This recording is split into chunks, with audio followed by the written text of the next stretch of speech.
pancreatite aguda. E a gente vai começar com a nossa primeira questão, comentário dessa questão, o que a gente tem aqui.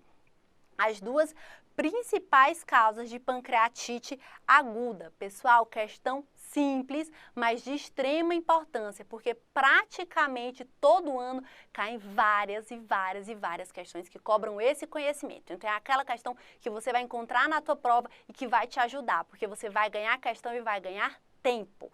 Quando a gente fala em pancreatite aguda, a gente está falando aí um processo inflamatório agudo que envolve o pâncreas, mas não só o pâncreas, também tecidos peripancreáticos e até mesmo outros órgãos podem ser envolvidos por essa inflamação. Pódium da pancreatite aguda, principal causa de pancreatite aguda, e se você errou, você nunca mais vai errar, é a pancreatite aguda de etiologia biliar. Cálculos biliares, principalmente aqueles cálculos menores ali, até 5 milímetros. Em segundo lugar, eu tenho a etiologia alcoólica, lembrando aí 5 a 10% dos pacientes etilistas evoluem com pancreatite aguda. Em terceiro lugar, eu tenho a etiologia idiopática. Vocês precisam saber dessa ordem, mas lembrem-se que a pancreatite aguda, ela admite uma gama enorme de etiologias, como eu venho mostrando aqui nessa tela, e eu quero chamar a atenção de outras causas que também são cobradas nas provas. Hipertrigliceridemia, principalmente triglicérides maiores do que 1000, CPRE, pessoal, pancreatite aguda, principal complicação pós-CPRE.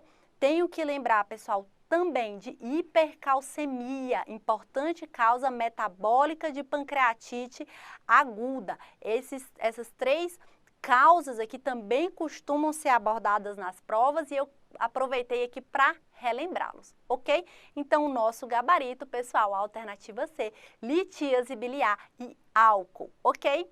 Vamos para a nossa próxima questão. E o que essa questão ela quer saber de nós? Ela fala em relação à pancreatite aguda, é correto afirmar exceto. Então, quando fala exceto, pessoal, a gente está querendo a falsa. Prestem muita atenção nessas questões de marcar a incorreta para não perder questão que vocês sabem. Então, vamos lá. A principal causa de pancreatite é biliar. Essa acabamos de comentar, está correta, então não é o gabarito. Vamos avaliar a próxima. Dor em andar superior de abdômen associado a náuseas e vômitos são os sintomas dominantes do quadro? E aqui eu te convido a revisar as manifestações clínicas da pancreatite aguda. Como que o paciente com pancreatite aguda vai se apresentar na emergência? Com uma dor abdominal em região epigástrica ou andar superior do abdômen que irradia para dorso ou irradia em faixa, em barra, associada a náuseas e vômitos em 90% dos pacientes. Lembrando que outros sintomas podem estar presentes, como por exemplo, aí 1/4 desses pacientes vão ter icterícia. Mas, pessoal, dor abdominal em quadrante superior associada a náuseas e vômitos é sim a clínica típica da pancreatite aguda, então a alternativa B ela está correta e não é gabarito da minha questão. Alternativa C, o que a gente tem? Dosagem de amilase e lipase devem ser realizadas para ajudar no diagnóstico. Como que eu faço o diagnóstico de pancreatite aguda? O paciente chega na emergência e o que eu tenho que avaliar? Quais são os critérios que esse paciente tem que preencher para que eu diga esse paciente tem pancreatite e esse paciente não tem?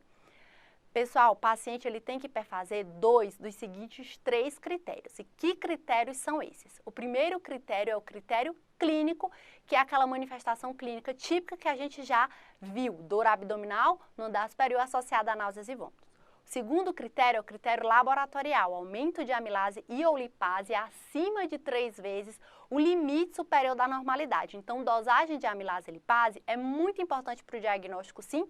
E se eu tenho clínica e laboratório, eu já posso dizer que meu paciente tem pancreatite aguda sem a necessidade de nenhum exame de imagem. Mas também a gente vai lembrar que existe sim o critério radiológico, que seriam alterações nos exames de imagem compatíveis com pancreatite aguda. Então, pessoal, a alternativa C, ela está correta. A amilase e a lipase, elas devem sim ser realizadas para ajudar no diagnóstico. A alternativa D, ela traz o seguinte: a tomografia de abdômen superior é o exame de imagem inicial para diagnóstico. E aqui eu já dei uma pista no comentário da alternativa anterior, quando eu falei que se eu tenho clínica e laboratório, eu já tenho diagnóstico de pancreatite aguda. O que isso significa? Eu não preciso de nenhum exame de imagem obrigatoriamente para dar o diagnóstico de pancreatite. E quando que eu vou fazer, então, a minha tomografia computadorizada de abdômen com contraste no meu paciente com pancreatite aguda? Primeiro dado muito importante: esse exame não é obrigatório para todos os pacientes, ele é dispensável nos quadros leves. E quando que eu vou solicitar a minha tomografia, pessoal? Eu vou solicitar naquele paciente que eu tenho dúvida diagnóstica.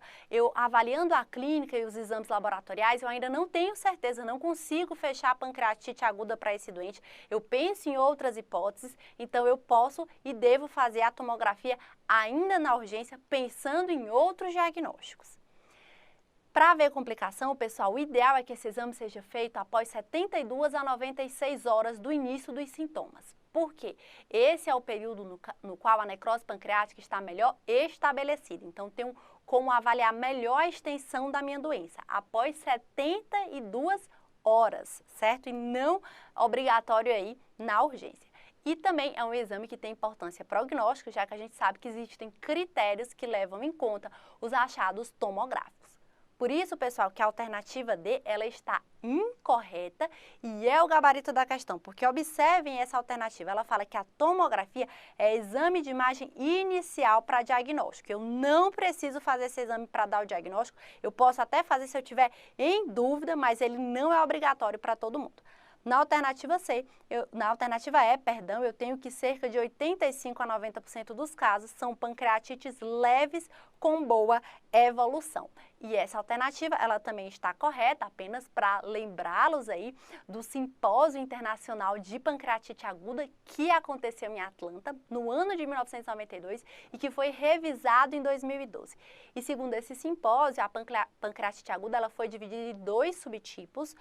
Um subtipo leve e autolimitado, que corresponderia à maior parte dos pacientes, 90%, teria uma pancreatite aguda do tipo edematose intersticial, ou seja, teriam edema pancreático, mas não teriam necrose. E 10% dos pacientes evoluiriam, então, com uma forma grave, com necessidade de internação em UTI, que é a pancreatite aguda necrosante ou necrohemorrágica. Então, a alternativa E também está correta, portanto, a gente fica com a D como o nosso gabarito, ok?